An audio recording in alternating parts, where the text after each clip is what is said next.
Fala galera, eu sou o Júlio Carioca e você está no Volume de Jogo. Hoje nós vamos falar da 26ª rodada, aqui no nosso 7º programa. Se inscreve no canal, ativa o sininho, curte, comenta e compartilha.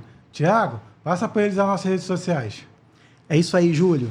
Um abraço para todo mundo aí que está acompanhando a gente na nossa resenha Volume de Jogo e o nosso canal no YouTube, @canal Volume de Jogo, e no TikTok, @volume.d.jogo. Agora nós vamos começar a analisar o que aconteceu durante a semana, durante o final de semana, e a perspectiva para essa semana agora. Primeiro jogo que nós vamos comentar foi o que aconteceu entre Corinthians e Botafogo no Engenhão. Júlio, vamos começar a falar desse jogo então, certo? Eu vou falar um pouquinho do Botafogo, né? Botafogo que continua líder do Campeonato Brasileiro, e o Corinthians que está aí brigando aí nesse Z4 aí, né? Para ver se sai ou se não sai dessa zona de rebaixamento, que tá bastante difícil nesse momento, né? Alguns pontos que a gente pode falar que foram melhores, assim, em relação ao Botafogo. Finalmente, Thiago Almada estreou com a camisa do Alvinegro, né? Ele foi muito bem, e quando eu digo que ele foi muito bem, não só por ter feito o primeiro gol, né, dele com a camisa do Botafogo, mas também em relação a chamar a responsabilidade para si, de ser aquele armador real, aquele cara que joga centralizado, que consegue auxiliar os pontas e consegue arrancar com a bola, dar aqueles passes, né, mais agudos, mais rápidos, mais centralizados e se desvencilhar de marcação. Então eu acho que o principal, né, jogador desse jogo que realmente conseguiu agora finalmente jogar pelo Botafogo foi o Thiago Almada. Para mim ele foi o principal nome dessa partida, né? E para você, o principal nome do Corinthians, quem que você pode dizer? No primeiro tempo foi o Hugo Souza, né? Porque se não fosse ele, tinha tomado uns 2, 3 gols ali. E no segundo tempo eu não entendi porque que ele tirou o Thales Magno, que para mim ele era o centroavante do time, tinha que ter ficado. Ele tirou o Thales Magno, praticamente o Garro ficou sozinho, não teve com quem dialogar no ataque. Então, no primeiro tempo foi o Hugo Souza, no segundo tempo não teve, vamos chamar assim. Entendi. Já em relação mesmo às substituições, né? Mais uma vez o Luiz Henrique não terminou a partida, né? Não jogou os 90 minutos. E aí foi visivelmente, né? A gente via o semblante dele no banco de reservas, quando ele saiu, que ele estava consternado, né? Que ele estava irado por ter saído. E, mais uma vez, dessa vez o técnico Arthur Jorge, ele não estava, né, no banco de reservas, que ele estava cumprindo a suspensão, era um auxiliar dele que estava. E aí o auxiliar bateu na mesma tecla que o Arthur Jorge, de que ele não vai por cabeça de torcida e nem por situação específica do jogador, mas sim o que ele acha que é importante para o contexto coletivo do grupo, contexto coletivo do time em si durante aquele momento da partida. O que você acha em relação a isso, Júlio? O Luiz Henrique agora é um jogador de seleção brasileira, né? Fez um gol, né? Tem jogado bem, tem alguns momentos que desaparece da partida, o que acaba sendo natural, né? Devido à idade, devido à faixa de campo que ele se utiliza, mas ele não está tendo essa minutagem de completar as partidas. O que você acha disso? Eu acredito que ele deve ter ficado com raiva porque é o craque do time, um dos craques do time. E o treinador também deve estar pensando no São Paulo, né, na quarta-feira, né, para poupar ele um pouco também para a Libertadores. E aí, vamos falar então, vamos fazer esse bate-bola de Corinthians e Botafogo, eu te passando uma pergunta e tu me repassando uma outra. Em relação ao Corinthians, Júlio, o Corinthians mais uma vez começou com 3 zagueiros. Ele jogou com 3 zagueiros nessa partida. Dessa vez, pessoal, foi o Gustavo Henrique, o André Ramalho e o Caetano, os 3 zagueiros. E aí, deu certo essa tática de jogar com 3 zagueiros fora de casa? O Corinthians propôs algum jogo ou foi reativo? Ficou esperando o contra-ataque? Olha, no primeiro tempo, pessoal, não deu certo, porque esses 3 zagueiros... Eu entendo futebol assim, quando você bota 3 zagueiros, os 2 laterais têm que ser alas, têm que apoiar. Só que como ele jogou fora de casa, ele jogou com 5, parecia uma linha de 5. E o Thales, que era para ser o centroavante, ainda ficava na esquerda tentando ajudar o Bidu a fechar ali o setor. E o Corinthians com isso, com esses 3 zagueiros, ficou com 1 a menos no meio de campo. E esse 1 a menos no meio de campo fez falta. O Botafogo fez aquelas jogadas que a gente fala sempre, né? Trocou de posição. Então o Botafogo se aproveitou desse 1 a menos no meio de campo no primeiro tempo. Mas aí o Corinthians jogando com esses 3 zagueiros. Cada um dos zagueiros ficou em um dos jogadores do Botafogo de frente, Luiz Henrique, o Savarino e o Igor, ou não? Não necessariamente aconteceu isso? Não, porque eles trocavam de posição, como a gente sempre fala aqui. Inclusive o Almada driblou aquele cabeça de área no primeiro gol e tocou, Raniel tocou. Quando o rapaz que pegou na esquerda cruzou, não era o lateral direito que estava ali, era o André Ramalho. Quer dizer, ele passou pelo André Ramalho Savarino, né? Passou pelo André Ramalho como assim, de passagem, e cruzou e ainda encontrou o Luiz Henrique sozinho. O Luiz Henrique, que não era o centroavante, estava na posição do centroavante. Quer dizer, eles confundiram os 3 zagueiros com essa jogada. Júlio, então, como a gente costuma falar, né, nas outras resenhas anteriores, a gente já falou dessa mobilidade que tem no Botafogo, que existe com o Botafogo. Tanto com os jogadores que caem pela ponta, com o Igor Jesus, que acaba não sendo um 9, né, que ele também movimenta, e agora com o Thiago Almada, né, arrancando mais, levando essa bola, tendo mais domínio e controle das ações ofensivas durante a partida. O que o Corinthians poderia ter feito para tentar fazer com que o Botafogo não tivesse tantas opções ofensivas assim? Ele tentou fazer no segundo tempo, pessoal. Ele tirou um dos 3 zagueiros, colocou o Breno Bidon e o outro atacante, acho que é Hector Fernandes. Aí com isso, no segundo tempo, o Mateuzinho já teve para quem cruzar, o Hector Fernandes cabeceou uma bola, chegou a cabecear uma bola, mesmo que sem perigo. E até os 20 do segundo tempo, na minha opinião, o Corinthians mandou no jogo, no segundo tempo, depois que tirou esses 3 zagueiros. Só que, infelizmente, para o Corinthians, quando ele empatou, o Garro empatou de pênalti, logo em seguida o Almada fez o segundo. Aí ali matou todas as chances. Júlio, então, fazendo um recorte do primeiro tempo, a gente pode dizer que o primeiro tempo foi praticamente todo do Botafogo, então é isso? As ações, as jogadas, as variações. Como eu expliquei anteriormente, foi porque faltou um jogador no meio de campo, pelos 3 zagueiros que eles colocaram, ficou faltando um no meio. E o Botafogo faz aquela jogada de trocar de posição, então no primeiro tempo o Botafogo sobrou realmente. Entendi. Uma outra situação que aconteceu com o Botafogo, que não costuma acontecer, mas como o Gregory estava suspenso e não atuou, quem jogou no lugar dele foi o Danilo Barbosa. O Danilo ficou mais recuado, como se fosse uma espécie de um terceiro zagueiro, e aí o Marlon Freitas, ele foi mais à frente. Então ele jogava praticamente na mesma linha de faixa de campo do Thiago.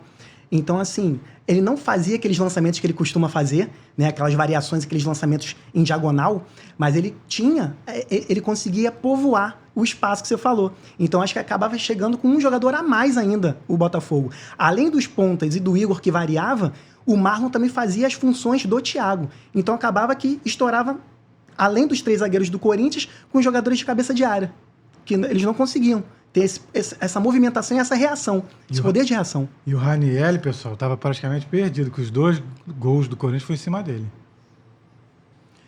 E aí, vamos falar então em uma situação específica que aconteceu durante o jogo, Júlio. Tivemos 2 pênaltis, né, para o Corinthians. Vamos analisar. O que você achou do primeiro pênalti cometido pelo Botafogo diante do Corinthians? Eu adorei essa pergunta. Eu não vou falar do que eu achei do pênalti cometido. Eu vou falar o que eu achei do Corinthians. O Garro ia bater o pênalti e transferiu a responsabilidade para o Romero. Eu já achei aquilo, falei, o craque do time que é o Garro passou a responsa para o Romero, porque assim. Aí quando o Romero foi chutar, antes dele chutar, o goleiro do Botafogo catimbou e ficou no canto direito. Aí jogou na mente dele, eu sei que tu vai chutar do lado direito, hein? Beleza. Quando chegou na hora do Romero chutar, ele, em vez de dar um chutão forte, ainda foi dar aquela refugada. O que refugou, chutou do outro lado, ainda fraco. Quer dizer, caiu na armadilha que o John passou para ele. Foi o que eu achei do pênalti. Mas o Romero não é o cobrador oficial de pênalti do Corinthians, não, Júlio? Na hierarquia? Não é, que perguntaram pro Ramon Dias na entrevista, ele falou que era para ser o Garro que era para ter batido. E aí, no segundo pênalti batido pelo Garro, o que você achou daquele pênalti de se o goleiro espera, pegava, porque ele bateu no meio do gol, né, gente? Mas eu gostei das perguntas.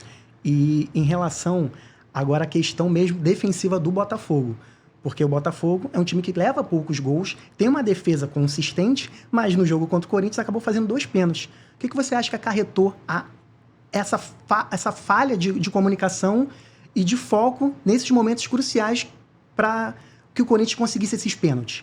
Olha, o primeiro pênalti, eu acredito que foi empolgação, que logo que ele fez o gol, ele se distraiu e o Corinthians logo atacou e já fez esse pênalti. Então eu vou dizer que foi distração do Marçal. Já o segundo pênalti, eu achei que o Barbosa deu aquele tranco no cara, como que ele diz, o juiz não vai dar. Estou em casa, aqui o Botafogo manda aqui no terreno, o juiz não vai dar. Aí o juiz só que foi olhar no VAR e acabou dando. Eu queria saber de você, o que tu achou da estreia do Vitinho, lateral direito do Botafogo? Olha, lateral direito, né? A gente pode até fazer uma penca de perguntas em relação a esse problema da lateral direita, focando nos 4 grandes do Rio de Janeiro. Daqui a pouco eu vou fazer essa pergunta para você. Agora, em relação ao Vitinho, tem muito ainda a melhorar, né? Primeira partida aí que ele jogou como titular. É curioso porque o reserva dele é o Matheus Ponte, que já era reserva anteriormente, né? E aí teve a situação lá com um jogador que era titular que acabou voltando pro Peñarol, enfim. Mas a questão nesse momento, eu acho que pela confiança que o Matheus Ponte adquiriu de acordo com a formação do time e com o técnico Arthur Jorge, eu acredito que o Matheus Ponte tem condições de ser titular. Mesmo que o Vitinho tenha mais técnica, mesmo que o Vitinho tenha mais condições e mais possibilidade mesmo de melhoria para o time. Mas eu acredito que confiança é algo determinante no futebol. E o Matheus agora está com confiança. Tanto que quando ele entra, ele mantém um nível e ele consegue jogar melhor com os outros jogadores, devido por ele já estar, né, inteirado do processo do elenco. Então, o que eu posso falar do Vitinho?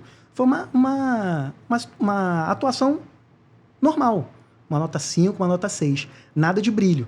Nada que também que não teve uma expulsão numa estreia, não teve um passe errado, ou não cometeu um pênalti, mas também não deu uma assistência, não fez um gol. Foi um jogador comum, simples. Tanto que quando ele saiu, ninguém sentiu a falta. E eu queria saber também a tua opinião. O que você achou do segundo tempo do Botafogo? Por que os 20 primeiros minutos só deu o Corinthians do segundo tempo? Por que não precisou nem botar o Matheus Martins para ganhar o jogo? Júlio, a intensidade, o nível de intensidade que o Botafogo coloca nas partidas é muito alto.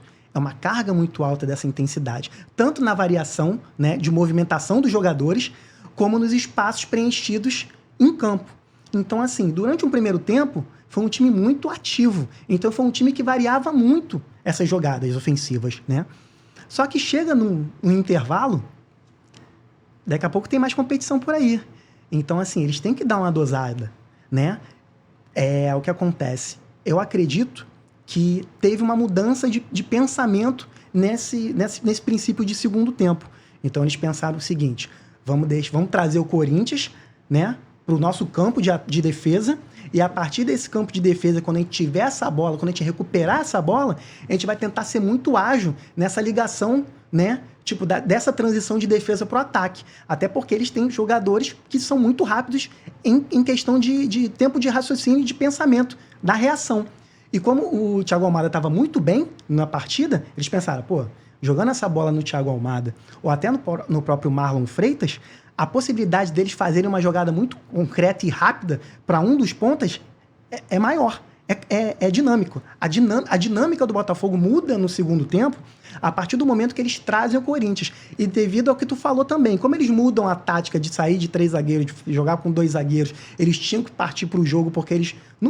12 rodadas para acabar o campeonato, 13 jogos aí, estão na zona de rebaixamento. Eles não podem deixar o brasileiro de lado, né? Uma coisa o Botafogo tropeça, mas ele é líder. Outra coisa o Corinthians perde, mas ele tá lá embaixo. Os times lá de baixo, a gente vem conversando, né?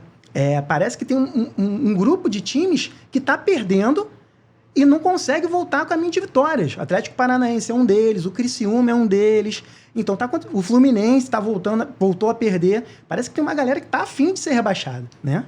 Antes de encerrar o Botafogo, eu quero saber do Thiago. O Memphis Depay vai jogar onde ali, Thiago? Aí, para responder essa pergunta, a gente tem que primeiro saber em que posição o Thales Magno rende melhor no time. Por que essa pergunta?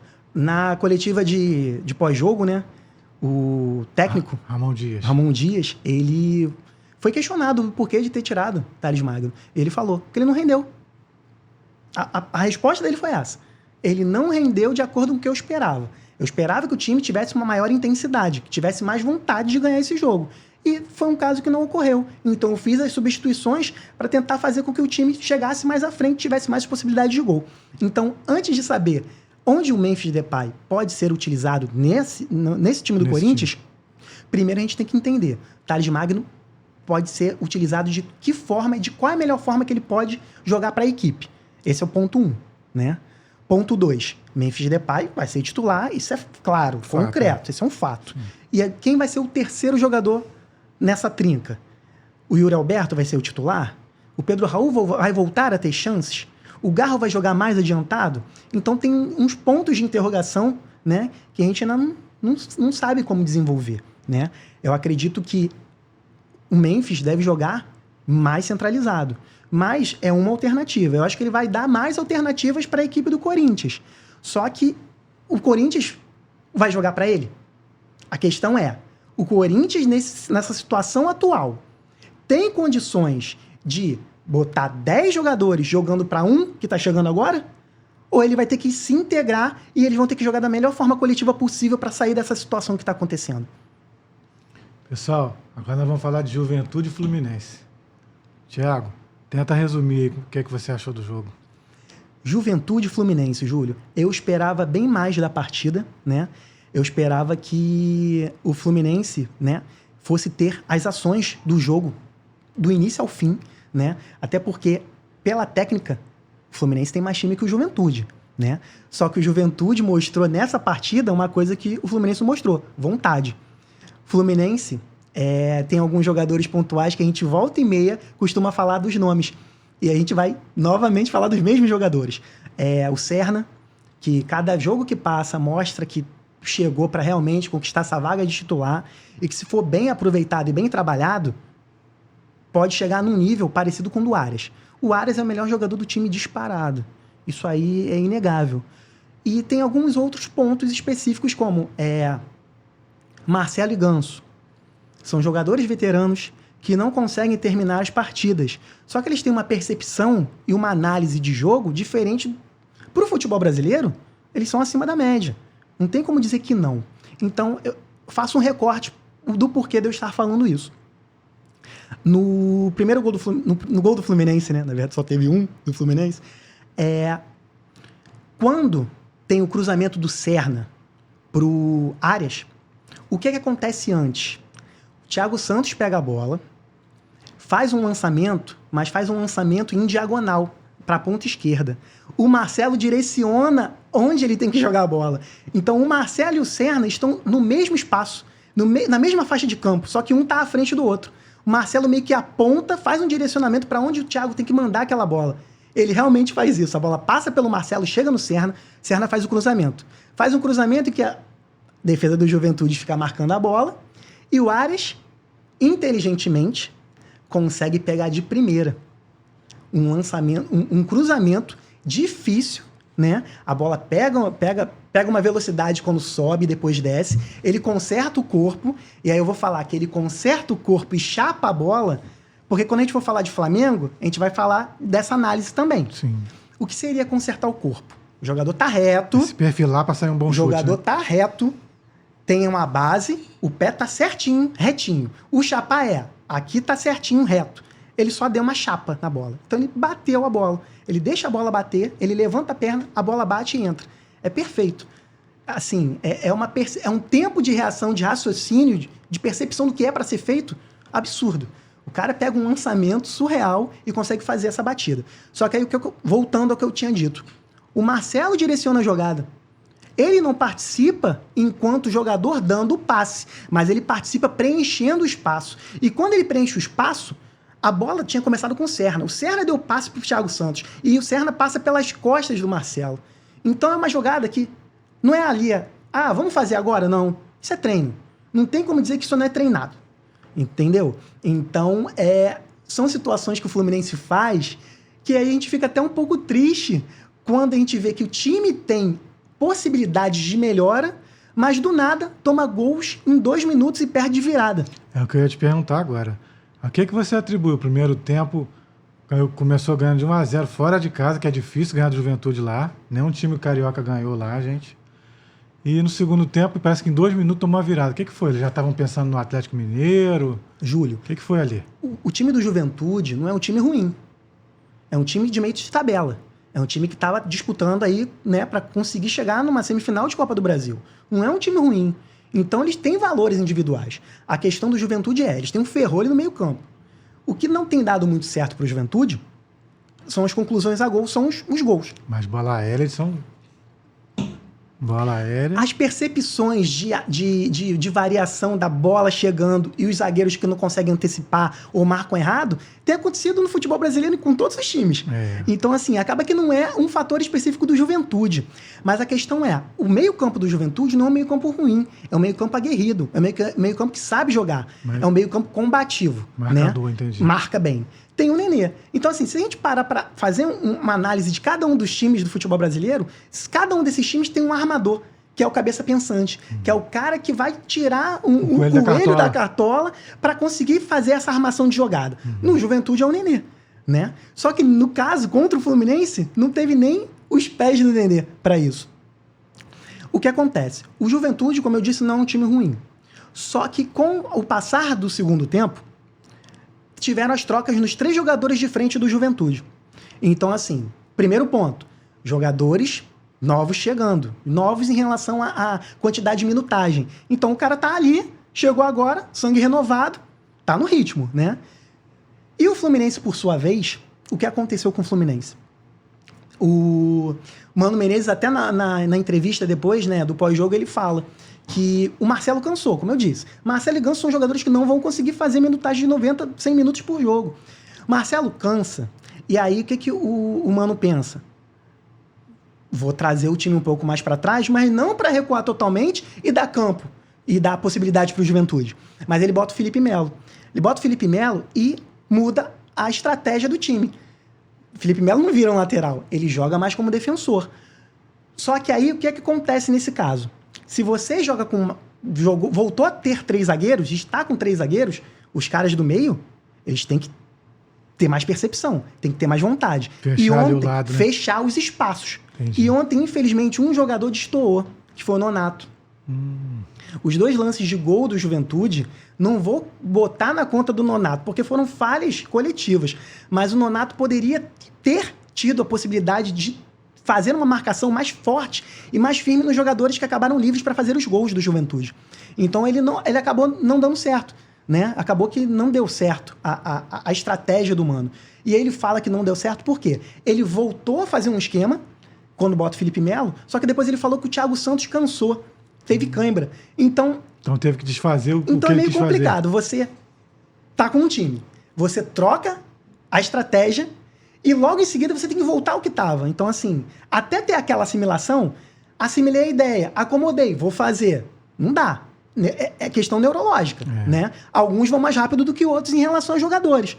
Tanto é que quando o Fluminense toma o gol de empate, ele logo toma o gol da virada. Parece que o time deu uma pane. E deu tanto uma pane que o lance do gol da virada do Fluminense é uma situação surreal. Ela começa numa cobrança de lateral. A cobrança de lateral do Juventude vem, o Felipe Melo cabeceia para trás, o Martinelli tenta chutar, chuta o vento, o volante do Juventude consegue atrapalhar, e o menino, o Marcelinho, que tinha acabado de entrar no Juventude, o Fluminense tomou gol acho que foi 35 minutos ele tomou gol, o Marcelinho entra, e aos 37, o primeiro chute na bola que ele dá é o do gol.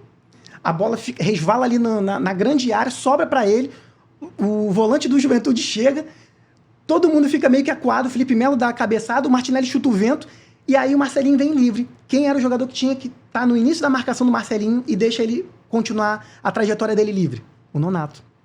Então, assim, na leitura de jogo, o Marcelinho teve a confiança e a convicção de que aquela bola poderia chegar para ele, ou ele chegar para fazer o arremate. O Nonato não, ele deixou. Então, assim, não é uma questão específica de colocar na conta de um jogador a falha, a derrota, a perda dos pontos. Mas, no momento em que você tem uma estratégia, volta a estratégia lá atrás, você tá ganhando o jogo. Você não pode dar uma bobeira dessas. O Fluminense deu uma pane total. O sistema defensivo do Fluminense deu uma pane. E quando a gente fala de um sistema defensivo, não pode chegar e jogar a conta apenas o problema na conta dos zagueiros e do goleiro. Começa ali no meio campo. Na verdade, começa no ataque para fazer a marcação alta. Mas como essa jogada já estava no campo de ataque do Juventude, um dos 2 volantes, que seria o Martinelli, que estava lá na defesa, teria que dar esse bote, que não deu o bote certo, ele chutou o vento, né? E o Nonato continuar acompanhando essa trajetória, e acabou não acontecendo. Então, assim, o Fluminense teve uma grande chance de sair com um resultado positivo de Caxias do Sul. não conseguiu, né? E o Juventude, depois da eliminação na Copa do Brasil, mostra que tem condições de galgar mais posições no Campeonato Brasileiro. Então o Fluminense com essa derrota tá ali na beira do rebaixamento, mas mesmo assim não corre risco para você. Júlio, se nós formos colocar na ponta do lápis lá cada um dos times, time base, elenco, o Fluminense tem mais elenco do que os que estão ali na beira da zona de rebaixamento. Só que aí a gente pensa, quantos grandes já não caíram, né? Com times bons ou com times que tinham jogadores de nome, né? Que com bons salários. Então, assim, eu não descarto totalmente o Fluminense de ter de brigar até o final da competição para sair desse Z4, não. Não que ele não tenha condições de sair. Assim como o Corinthians, que investiu aí, né? Contratando vários jogadores nessa janela. São times que têm a condição de talvez sair. Mas, assim, como eu disse anteriormente, nós temos nessa disputa também Criciúma, que não tá jogando bem. Daqui a pouco tu vai falar de Palmeiras e Criciúma. Isso, era o gancho. Daqui a pouco você vai falar. Tem um Atlético Paranaense que não ganha há várias rodadas, não tá conseguindo ganhar, nem em casa, nem fora de casa. Tem o Grêmio, que tá dando as rateadas ainda, que também não tá conseguindo manter uma sequência de vitórias. É um empate, uma derrota, uma vitória, e tá variando. Então tem muitos times grandes que não estão conseguindo manter um padrão de jogo. E são times agora que já não estão mais nem em mais de uma competição. O Fluminense está em mais de uma competição. O Corinthians está em mais de uma competição. Mas tem outros times que não estão e ainda continuam nessa zona de rebaixamento ou bem próxima dessa zona de rebaixamento. Então, pessoal, aproveitando o gancho, vou falar do Criciúma, que jogou com o Palmeiras ontem no Allianz. Eu, se estivesse no lugar do Tencate, né? Técnico do Criciúma, tá ali perto do rebaixamento. Vou jogar contra o Palmeiras, que está em terceiro lugar no campeonato. Eu, no lugar dele, o que eu pensaria? Vou jogar recuadinho, para poder, quando assim que pegar, sair no contra-ataque, jogar por uma bola, que o pessoal chama, né? Só que aconteceu o quê? Com 49 segundos, o Palmeiras já fez 1-0. Caio Paulista cruzou uma bola, o Flaco Lopes já dominou dando lençol no zagueiro, chutou, fez 1-0. Com isso, com 49 segundos que eles tomaram o gol, desnorteou o time do Criciúma. A tática foi por água abaixo. E com 18 minutos, já estava perdendo de 3-0. Richard Rios, Marcos Rocha, aquele que veio da Itália, Felipe Anderson e o Estevão estavam acabando ali acabando com o Criciúma ali pelo lado esquerdo deles e direito do Palmeiras. O lateral Marcelo Hermes sofreu. Aí, no caso, aos 18 do primeiro tempo, quando o Estevão fez o terceiro gol, ele chutou e o zagueiro chegou a fazer contra. Só que o Criciúma não fez igual o Corinthians, de ficar só tomando sufoco o primeiro tempo todo. O Patrick de Paula tentou dar 2 chutes de fora da área, com aquela canhota dele, para testar o Everton. Aí conseguiu, o Everton espalmou 2 bolas. Já no segundo tempo, o Tencate botou o Felipe Matheus. Botou o Felipe Matheus e o Alano, que é um meia de criação e um atacante. Mesmo perdendo de 3-0, ele tentou mudar alguma coisa. Só que o Estevão fez o 4-0 no segundo tempo e o Alano entrou no lugar do Bolassi e conseguiu a expulsão do Caio Paulista. Já 4-0 Palmeiras, ele conseguiu a expulsão do Caio Paulista. Só que mesmo assim o Criciúma com um a mais, né? Tomando de 4-0, o Mateuzinho deles, o Mateuzinho do Criciúma, ficou muito isolado no meio, não conseguiu criar nada, ainda conseguiu tomar o 5º gol do Rafael Veiga, que entrou no lugar do Maurício e fez um golaço de falta.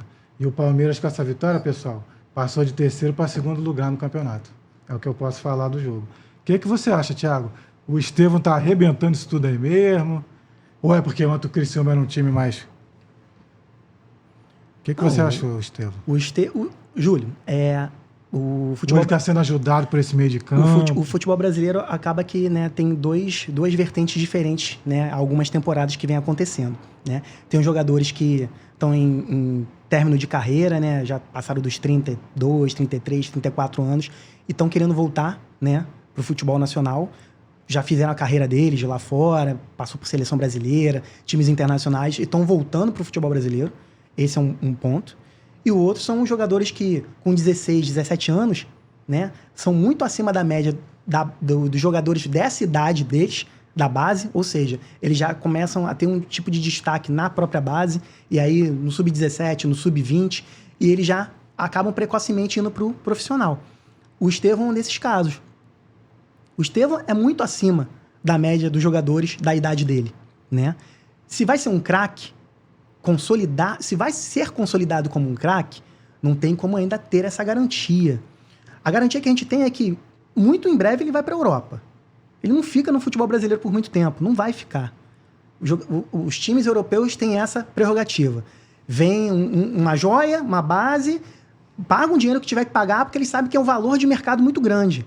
Mas o que me chamou a atenção, pessoal, nos gols do Palmeiras ontem, principalmente, é que ele começava a jogada aqui na defesa, né? Puxava o contra-ataque, vamos chamar assim, tocava para os colegas triangulavam e ele finalizava. Mas então, o que acontece? É um jogador que consegue perceber a jogada antes dela acontecer. É o jogador que inicia a jogada, mas acompanha. Ele acompanha. O caso que eu falei do gol do Juventude foi isso. O jogador continuou uma jogada, né? Daqui a pouco a gente vai falar, quando for falar de Flamengo e Vasco, um jogador que pegou a bola, que conseguiu chegar na área para fazer o gol. Ele continuou a jogada, ele continuou acreditando na jogada. Porque assim, mesmo que o jogador não inicie uma jogada e vá continuar ela lá na frente, ele preenche os espaços. Como assim? Ele pode pegar essa bola, dar esse passe e seguir, porque vai ter uma continuidade. Ou então não. Ele pode estar vendo alguém do lado fazendo essa jogada. Exemplo, o Estevão. Ele pode estar vendo uma triangulação de algum outro jogador fazendo aquilo, mas ele sabe que aquela bola vai chegar no espaço que é onde ele está. Isso é o quê? É o treinamento. Por isso que eu bato nessa tecla. Os times treinam, certo? Alguns conseguem botar em prática isso em campo, nas partidas, outros não. E aí, quando vem na coletiva de imprensa um treinador, o treinador às vezes explica o que ele faz, ou o que ele deixou de fazer, ou qual era a percepção dele para aquele momento, se deu certo ou se deu errado, é uma coisa. Tem outros técnicos que não, que eles chegam, filosofam, falam 1 milhão de coisas, mas não explicam nada. Caso do Abel Ferreira. Ele chega e fala, eu não vou falar sobre isso. Eu tenho esse direito. Você pode gostar do cara ou não gostar. Você pode achar que ele é ignorante ou não. Cada dia ele dá uma patada diferente no jornalista. Ontem não foi diferente. Mas a questão é, o cara treina. Se o Estevão tem a percepção. Se o Estevão acredita no grupo dele, a palavra é acreditar. Ele só continua na jogada porque ele confia que o resto do time vai passar a bola para ele no terço final do campo, que seria na parte ofensiva a batida final, o arremate final. E não acontece isso em todo time. Por isso que o Palmeiras continua forte. Mesmo estando apenas uma competição, ele continua forte. E agora ele vai ter tempo para descanso. E agora ele vai ter tempo para treinar mais. E agora ele vai ter tempo para fazer a rodagem que ele quiser nos jogadores que ele quiser. Então o Palmeiras acaba sendo muito favorito para isso. E o Estevão é diferenciado. Fala um outro jogador de 17, 18 anos no futebol brasileiro tão bom quanto ele. Não tem, pessoal. Então você está dizendo, está afirmando aqui para o pessoal do volume de jogo que o Botafogo então não é o campeão já, virtual. O Palmeiras ainda tem chance. Botafogo tá em outras competições. Ainda está em outra competição, né? Então, assim, e vai pegar um time que é pedreira. Vai pegar São Paulo. Isso a gente vai falar mais para frente, pessoal, da Libertadores. É pedreira. O Palmeiras está numa única. Eu acredito que o nível do Palmeiras vai ser desse para maior. Ganhou de 5 do Criciúma, não vai ser surpresa se der outras goleadas em outras rodadas. Eu não vou me surpreender. Agora, pessoal, nós vamos falar do clássico, Flamengo e Vasco. Thiago, vamos dividir em primeiro e segundo tempo. O que você teve de melhor? O que teve de melhor do Flamengo e do Vasco no primeiro tempo? Vamos lá, Júlio. Flamengo e Vasco, né? O pessoal falou que foi um grande jogo, que foi incrível. Eu achei um jogo super fraco, tecnicamente. Mas aqui, pessoal, aqui é volume de jogo. Aqui a gente não vai pelo que o pessoal fala. Dá a tua opinião, Thiago. Eu achei um jogo super fraco, tecnicamente. Na verdade, não é um jogo, porque assim, jogo é quando tem um time A e um time B jogando. Quando tem um time A jogando e um time B que não entrou em campo, não é um jogo. Eu não vejo isso como um jogo. Como assim? A grandeza do Vasco não é ficar 70, 80 minutos atrás da linha da bola, jogando por um lance para conseguir fazer um gol. Eu acho isso muito pouco pro Vasco da Gama. Pela história, por tudo que ele representa pro futebol brasileiro, né? E aí, no outro lado, tem o Flamengo. O Flamengo e a sua soberba de achar que pode ganhar a qualquer momento. Então, são dois polos. Um time que é muito grande para só defender e um time que é muito grande para achar que vai ganhar estalando o dedo. O que isso pode levar? Aí a gente pode olhar o copo meio cheio ou meio vazio. O Vasco. Vamos falar o lado positivo. O Vasco conseguiu tomar apenas um gol e, teoricamente, parar o Flamengo. Aí você pode questionar, mas como parou? Teve 2 bolas na trave, Léo Jardim agarrou, fez defesa queima-roupa. Eu tô falando em resultado final. O resultado final do jogo foi 1-1. Então, o Flamengo só fez um gol. O Flamengo é um dos melhores times do país, se não o melhor elenco. Então, vamos ver o copo meio cheio do Vasco. O Vasco conseguiu parar o Flamengo, só tomou um gol. Mas o Flamengo sem De La Cruz, sem esses novos reforços, continua sendo esse melhor time aí do Brasil, como você está falando? Não, eu tô pegando todo um contexto, Júlio. Tá. Todo um contexto de todo mundo que existe lá. Agora, se o departamento médico tem 10 jogadores lá e não consegue tirar, aí não é com a gente, é com eles lá. E como é a técnica que eles estão utilizando para recuperar esses jogadores o mais rápido possível. Que não tá sendo nem tão mais rápido possível, né? O último que quebrou agora que foi o Luiz Araújo, né? Que eu acho que é uma perda incomensurável pro Flamengo. Luiz Araújo é um jogador que era questionado, muito questionado, né, pela torcida. Eu sou daqueles, pessoal, que dizem aí, nunca critiquei. Pode continuar. Era um jogador que a torcida pegava no pé, era um jogador que parecia que não conseguia fazer mais de 2, 3 jogadas corretas durante a partida. E do nada, o cara pegou uma confiança, ganhou mesmo rodagem, minutagem com os outros lesionados. Ele conseguia entrar. Quando ele entrava muito melhor do que quem estava jogando. E quando ele começava, ele mantinha esse nível. E ele virou um dos principais nomes do Flamengo nessa temporada. E aí agora se lesionou. Então, mas voltando lá pro Vasco. Copo cheio, copo meio cheio, é isso. Agora o copo meio vazio. Todas as jogadas de ataque do Flamengo, que culminaram com bolas na trave, com belas defesas de Léo Jardim, foi no miolo de zaga do Cruz Maltino. Então, as falhas de Léo e de Maicon foram muitas. Foram falhas gritantes, foram falhas grosseiras. Um time que quer chegar numa final de competição não pode errar tanto quanto o Vasco errou. Porque o Flamengo não conseguiu fazer os gols. Mas será que o outro adversário, para a próxima rodada, não vai conseguir? Se as falhas forem as mesmas, daqui a pouco eu explico quais foram as falhas. Então, isso é falando de Vasco. Agora, vamos para Flamengo. Flamengo não jogou bem, mas conseguiu criar. Conseguiu criar grandes chances e grandes oportunidades de gol, né? Tiveram bola na trave do Bruno Henrique, bola na trave do Léo Ortiz, o gol do Gerson, que foi uma trama muito bem desenhada, né? Não foi uma pichotada, a bola sobrou e fez um gol. Não, foi uma jogada pensada, foi uma jogada trabalhada. Então, lembra o Flamengo do seu melhor momento. O melhor momento de ter os jogadores inteligentes, pensando e abrindo para fazer as movimentações. Então, esse é o copo meio cheio do Flamengo. Agora, o copo meio vazio é: como que qualquer um, num contexto, sim. ganhando o jogo, aos 41 minutos do segundo tempo, se eu sou um zagueiro, eu avanço alucinadamente, fingindo que eu sou um ponta esquerda. Sim. Levo essa bola no fundo, tento fazer um drible, dou uma caneta no meu adversário, jogo a bola mais à frente do que eu sei que eu vou conseguir pegar. E aí não tem ninguém para fazer essa recomposição. O gol que o Flamengo toma é isso. Tava acabando o jogo. Não tinha necessidade alguma disso acontecer. O time estava totalmente desorganizado e bagunçado, né?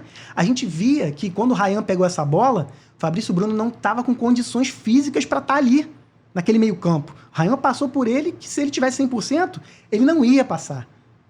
O Fabrício Bruno ia atacar ele para fora do gramado, no mínimo.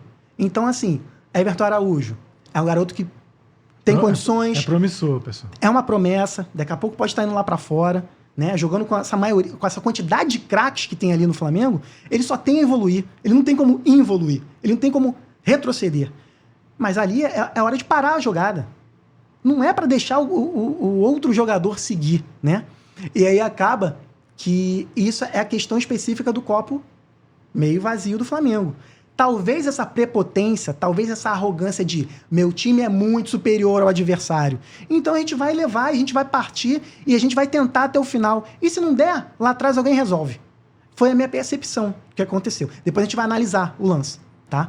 Então isso que eu acho, Júlio, tanto de Vasco quanto de Flamengo. Aí no caso você já esmiuçou o primeiro e o segundo tempo, então no Peguei recortes específicos, pontuais, as principais situações específicas de Vasco e de Flamengo. Tá. Mas agora tu pode falar a tua análise aí. Não, eu queria saber também de você, se você gostou do Plata, do Alexandro, desse ponta direita do Vasco, que acho que é chileno, né? Alguma coisa Davi, Jean Davi. São os caras novos que estão começando nos times aí, pessoal. Ok. O que você achou deles? Júlio, o Plata me surpreendeu muito positivamente.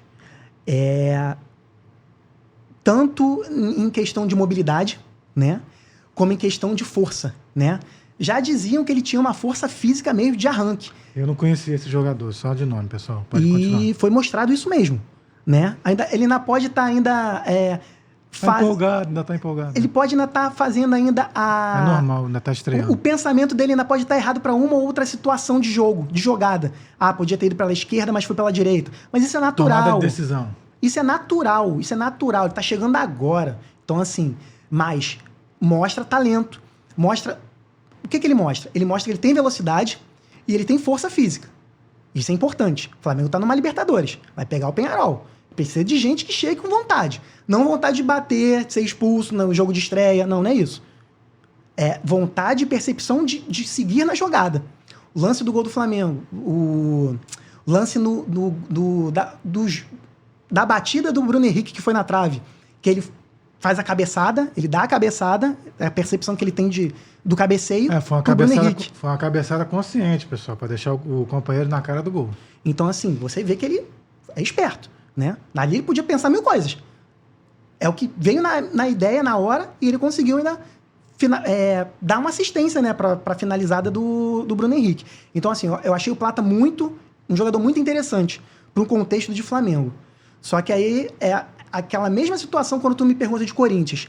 Como que o Memphis Depay vai jogar? Eu falo do Thales Magno, como ele vai ser utilizado pelo treinador. É a mesma coisa que quando você me pergunta do Plata. O que eu achei do Plata? Muito bom. Agora, a questão é, como que o Tite vai utilizar ele? Vai usar ele como? Ele vai ser um armador? Vai botar ele de volante? Vai deixar ele longe da área? É um jogador que tem que ser um ponta. Ele tem que jogar ofensivamente.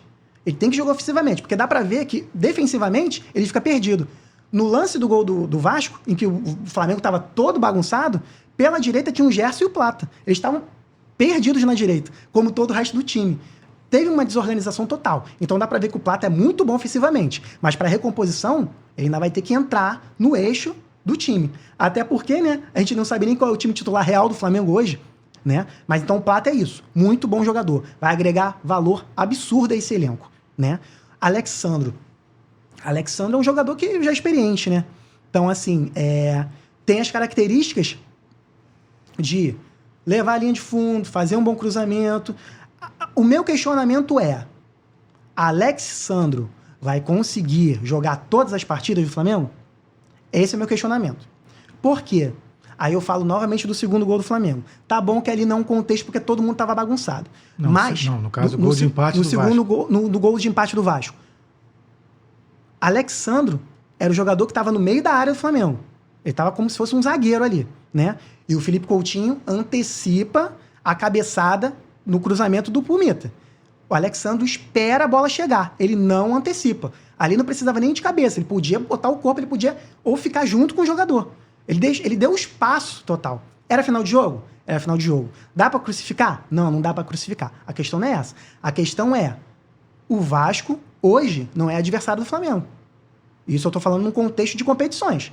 A gente sabe. O torcedor sabe. Hoje, nível de Vasco e nível de Flamengo são níveis diferentes. O Flamengo tá aqui, o Vasco tá aqui. Pode ser que ano que vem mude. Hoje não. Então o Flamengo não pode tomar um gol desse como tomou do Vasco. E o Alexandro não pode não ir na bola como não foi. Essa é a questão. Tem muito a dar ao Flamengo? Tem. Até porque o Ayrton Lucas é um jogador que a torcida já tá pegando no pé absurdamente. Já falamos de Avenida, a lateral esquerda que tá dando problema e tal. Dessa vez não tinha o Ayrton Lucas, né? Mas a questão é essa. Falando de Vasco, Jean Davi. Os outros jogos do Vasco que ele Eu perguntei dele, pessoal, porque, né, acho que é a segunda partida que ele faz pelo Vasco. As outras partidas que o Jean Davi entrou durante a partida, durante o jogo, ele mostrou que tem técnica. Tem técnica com a bola no pé. O que aconteceu no jogo contra o Flamengo é que o Rafael Paiva colocou ele como um ponta. Tipo um secretário de lateral ali. E aí o que acontece? Nesse caso específico, ele foi menos um jogador. Ele não jogou. O Vasco jogou com menos um jogador. Eu vejo o Jean Davi como um jogador que tem que jogar de frente. Um jogador que tem que pegar a bola, tem que carregar essa bola. Ele não jogou assim contra o Flamengo. Ele recebendo essa bola para armar a jogada, eu não acho que a técnica que ele apresenta vai fazer com que surta efeito pro resto do time. Ele não é o Emerson Rodrigues. Ele não é o cara que sai correndo, pega a bola, leva. Não. Ele é um jogador que levanta a cabeça, arma a jogada. Outra situação que aconteceu especificamente. Armador. O Flamengo teve o Arrascaeta, certo? Teve porque o outro se machucou, então, o Luiz Araújo, que ele não ia colocar o Arrascaeta de começo. Arrascaeta jogando. Tá. Arrascaeta se lesiona, Arrascaeta ganha muito, Arrascaeta tá velho, Arrascaeta tem que se aposentar, Arrascaeta não pode ser titular. Podem falar 1 milhão de coisas. As principais jogadas do Flamengo. Um toque na bola, quem dá pra fazer essa armação? É o Arrascaeta. Aí a gente vai pro Vasco. Payet. O que o Payet conseguiu jogar? Payet não conseguiu jogar. Eu só vi ele batendo escanteio, pessoal. Só jogada de bola parada, escanteio e falta. E nem assim deu certo.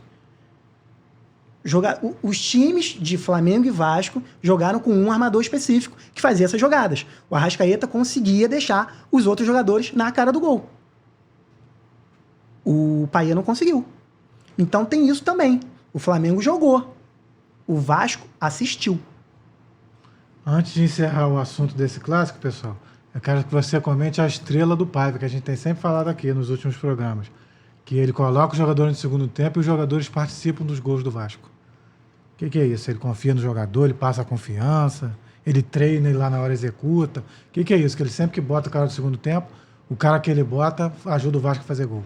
Júlio, eu acredito que assim, pelo Rafael Paiva, né, vir da base, né, não ser um técnico experiente, não ter uma rodagem internacional ou com outros times profissionais, ele consegue visualizar e potencializar as habilidades e as competências do seu time. Ele sabe o que o time dele tem de bom, ele sabe o que o time dele tem de ruim. Isso é fato. Só que ele não joga pra mídia. Ele não expõe os jogadores. Ele tá fechado. Parece muito que o grupo tá fechado com ele. E isso é muito bacana de ver. Só que a gente sabe que futebol é um momento, né? Pode ser que em algum momento isso acabe. Mas como futebol é um momento, a gente tem que analisar o recorte de agora. E agora, o que acontece? Acredito que ele tenha a confiança de todo o elenco.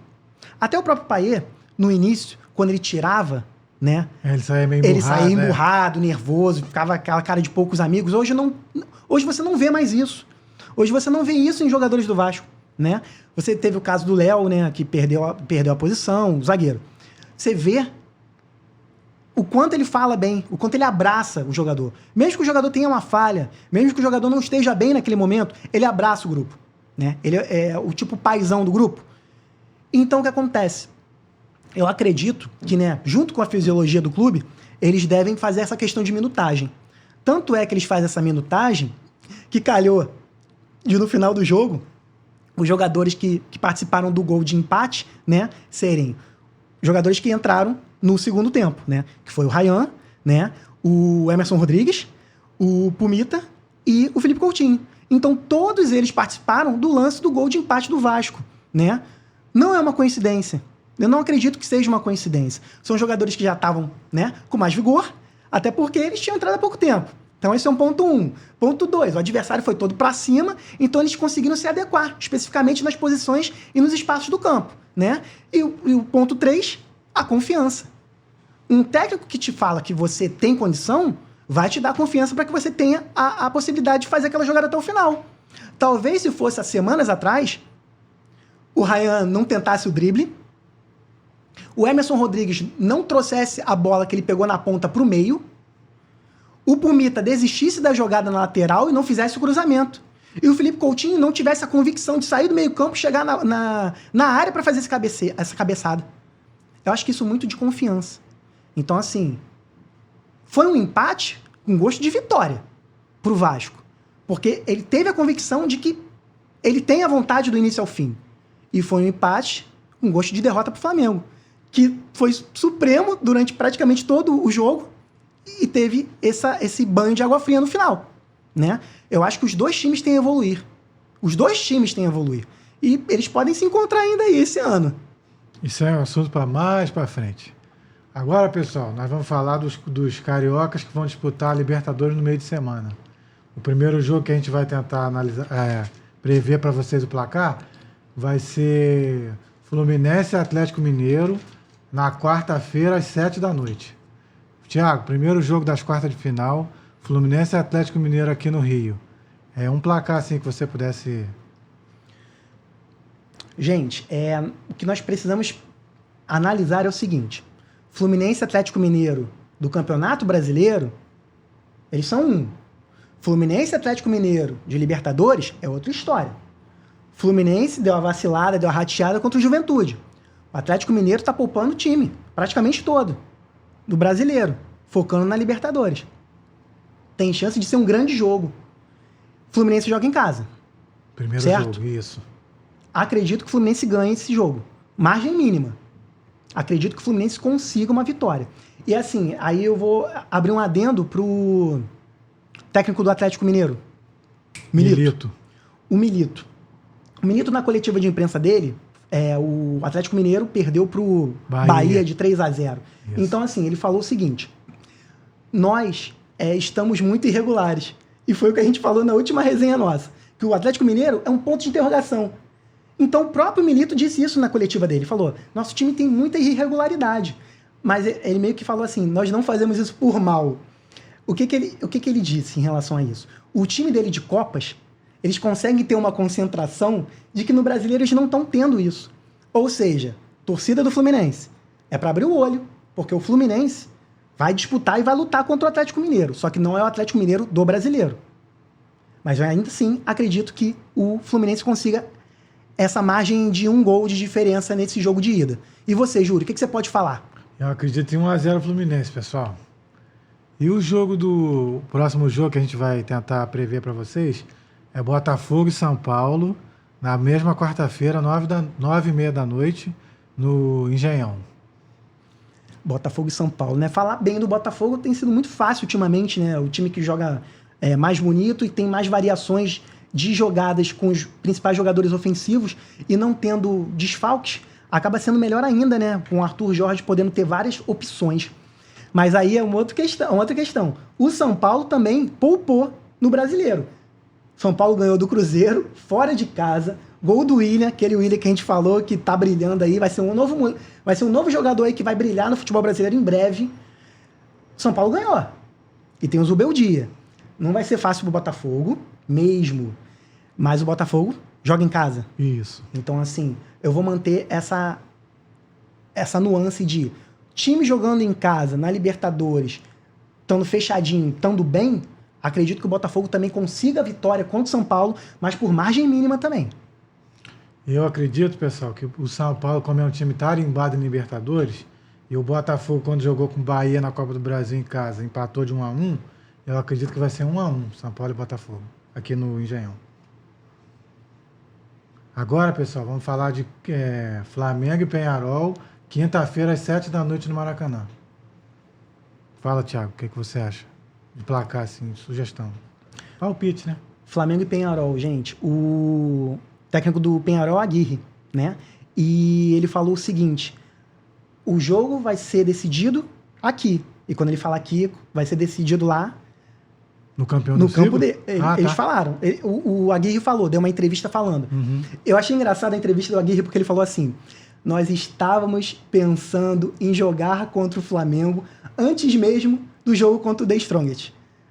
Ele falou isso. Olha. Então, assim, eu achei, no mínimo, curioso, né? Ele é fã do Flamengo, então. Né? Então, assim, ele já estava pensando e sonhando com o Flamengo antes, né? E aí, o que acontece? A gente não sabe quais são os jogadores, né, que o Flamengo vai ter à disposição. O De La Cruz está aí numa luta, né, ferrenha para conseguir, né? Essa é a minha dúvida para dar o placar, pessoal. Mas pode continuar. Uma luta ferrenha pro De La Cruz, né, conseguir estar apto para jogar essa partida, né? Tem os novos contratados. A situação é a seguinte, gente. Primeiro jogo contra o Peñarol, eu acredito que o Flamengo vai ter que mostrar o que ele quer no ano. Se ele ganhar, ele segue favorito para ganhar taças ainda esse ano, e mais de uma. Se ele não for bem nessa partida, eu acho que o castelo começa a desmoronar para o Tite. Eu aposto, depois dessa falha, desse empate contra o Vasco, o Flamengo vai ter um outro espírito em campo. Não em relação à quantidade de chances, né, para fazer os gols, porque nas últimas partidas o Flamengo tem até conseguido isso.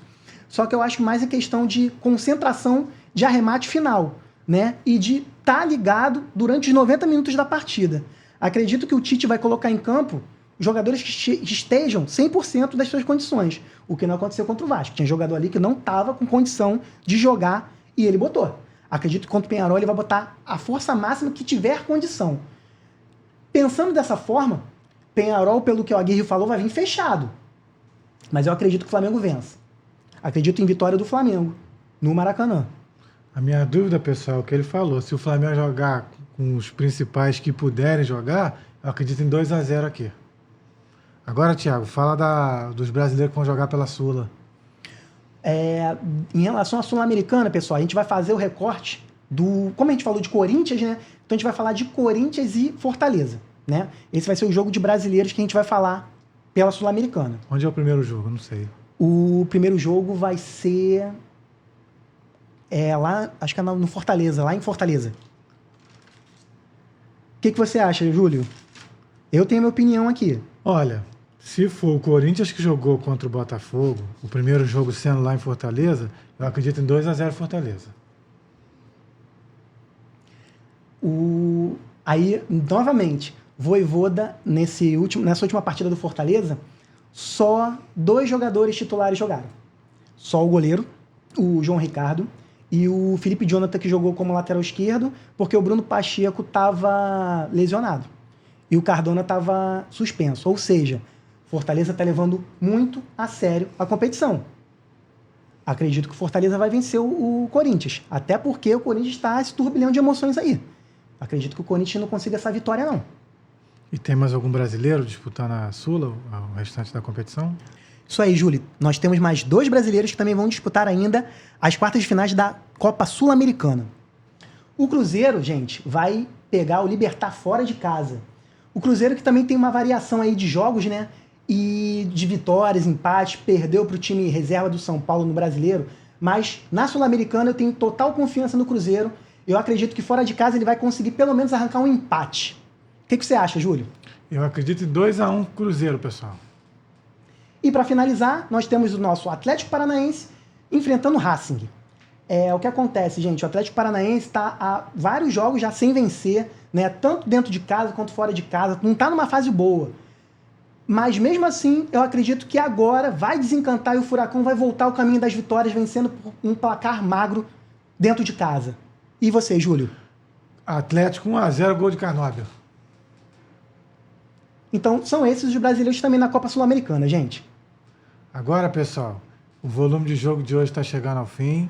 Eu quero agradecer a vocês, pedir que continue comentando, curtindo, compartilhando, se inscrevendo e dando like, porque quanto mais like tiver, mais a pessoa vai conhecer o nosso conteúdo. Valeu, pessoal? Um abração. É isso aí, gente. Mais uma vez agradecendo, né, a audiência. Nós estamos chegando a 10 mil visualizações. Pedimos para que vocês se inscrevam no nosso canal, né, para que a gente cada vez tenha mais pessoas vendo o nosso conteúdo no YouTube, @canal Volume de Jogo. E o programa 07 chega ao fim. Um abraço, até semana que vem.